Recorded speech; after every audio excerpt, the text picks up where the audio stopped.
Awesome. Hello. We're going to be going through the general power rule. This is the power review continued. So we have a couple of issues with this general power rule. Sometimes it doesn't work. I'm sure that you've thought about different instances where this thing doesn't work. Now, we're not going to be going into failures today, but we are going to be going into another application of it because I did get an email from a very curious student about what about this constant rule. So I think we had a conversation about, are we going to be using the rules that we talked about a couple weeks ago? So like the simple power rule, the constant rule, and things of that nature. And today we're going to be really focusing on that constant multiple rule. Okay, so this is a simple power rule. You have x to the nth power dx. Its integral is x to the n plus 1 power divided by n plus 1 plus c, okay, where n is not equal to negative 1. Now, think about this. If n was equal to negative 1, we would have a integral of 1 over x. Now, that is a derivative of a very special function that you all know. And that's the reason why this simple power rule doesn't work when n is equal to negative 1. So I want you guys to think about that really quickly because we are going to be talking about special integrations later this week. Okay, so when we're using the general power rule, you have to identify a factor u of the integrand that is raised to a power. So this only works when we're raising to a power. And then you have to show that its derivative is also present in its integrand. So right here, for example, this is what the general power rule looks like. So I have u to the nth power times its derivative, the derivative of du with respect to x, integrating with respect to x. Now you'll see that this will cancel out here. I have dx and dx, right? So that'll be 1, which is why we just have u to the nth power du. And then that is equal to u n plus 1 over n plus 1 plus c, which is the exact same here. The only issue is we're going to have to replace the u when we're finished. And we have to replace that u when we're finished. Now, we're going to be talking about this constant piece.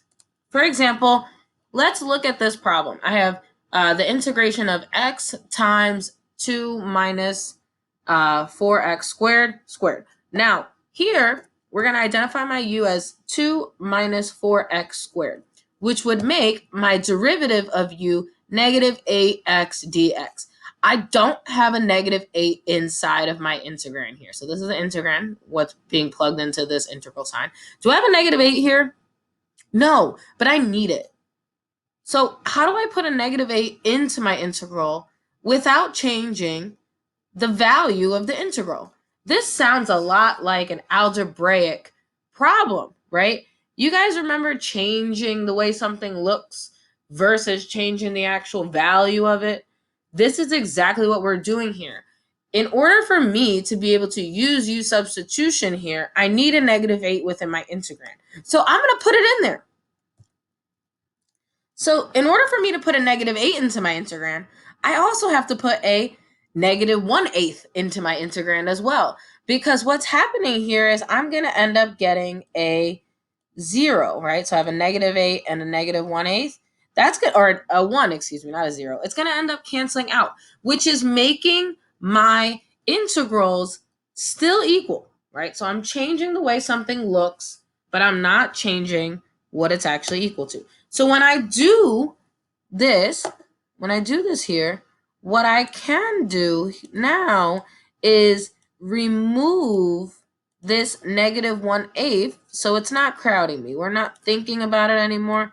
I'm going to take it out. Okay, so now the negative 1/8 is outside of my integral sign. That means that whatever I get when I evaluate this integral sign, I'm just going to multiply by that negative 1/8. So now I'm going to keep integrating. So I'm going to do my u substitution. I have my u squared, and then I have my du. My whole du is right here now. Right? So you see now how it matches?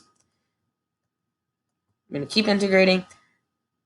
We're going to keep my negative 1/8 aside, right? We're not touching it. It's a constant outside of my integral, so we're going to keep that the same. Now I have u squared du. Its integral is 1/3 u cubed.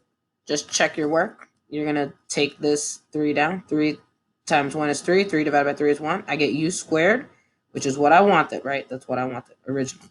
And now all I do is I simplify this out a little bit. So I have negative 1/24, bang, right? And then I substitute my u in, 2 minus 4x squared to the third power.